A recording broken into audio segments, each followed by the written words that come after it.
V8 engines with 2-barrel carburetors on them. Bob Floria, who you all probably know, he was the guy that built my son's alcohol funning car, along with John Healy, a guy named Roger Roy. They build these Cobras for Shelby, and we never took a picture. I remember riding in them. I was too young to drive them on the street at the time, but they come in a crate. We built number 5, number 6, and number 7 for Shelby. 5, 6, 7 one Cobra. of the crates be worth a few dollars, but yeah, I didn't. No, we had a lot of fun. In fact, we got involved in all the performance stuff. Why? Because Ford was behind. General Motors was kicking the hell out of us, and I just couldn't stand Chevy beating the Ford, and it bothered me. So I decided to build a Ford that would beat the Chevy, and we killed Chevy, no question. We murdered them. Why? Because we concentrated on performance, and they didn't have the expertise that we had. And I can remember Grumpy Jenkins sitting under my car trying to figure out what the hell made the goddamn thing track so well. And he never figured it out, and God bless him for not figuring it out, because it's not how much power you got under the hood. It's how much power you can put to the ground. And I had 908 horsepower, naturally aspirated, and a 504 cubic inch engine. And 908 I couldn't use. When I got to 768, I could put it to the ground. The car ran 97 races and never lost one. And Henry and I made a deal. I said to Henry, you build the car and I'll pay for all the losses. He said, good deal. After about 55 races, he said, how many thousands have you paid out?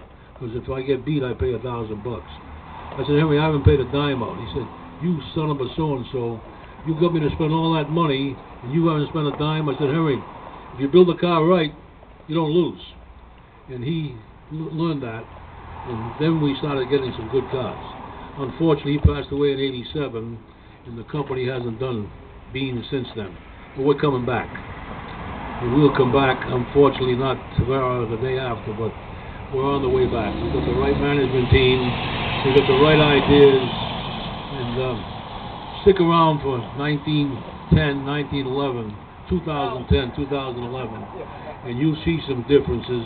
By 2015, you won't have to worry about fuel because you're going to run on air. I mean, we know how to build cars without fuel, and it's going to happen. Now, it doesn't have to happen. We got enough fuel in this country right here if we want to drill for it, but we can tell the Arabs bye-bye. But for some reason, President Carter decided that he wanted to have green and not worry about oils. And we got out of the oil business back in the early 70s. That's gone today. We turned it over to the Arabs, and now they got us by the you-know-what. Go ahead. More questions. Yes. Mystery 9 Mustang? We thought it was a 9-second car, so we named it Mystery 9. Then when we found out I got into the 8s, we named it Mystery 8. When I got into the 7s, we named it Mystery 7. And that's how we got the name. And that's true. Those were the days when we had a lot of people loving us because we were winning. You see, I don't like to lose. My grandson's in the business now. He's racing. Give him another year or so and you'll find that he'll be a winner too. He's learning. And unfortunately, they don't learn easily. They got to test. And that takes time. And he really hasn't got the time, so we're trying to do it without testing, which I don't know how to do. I always test it.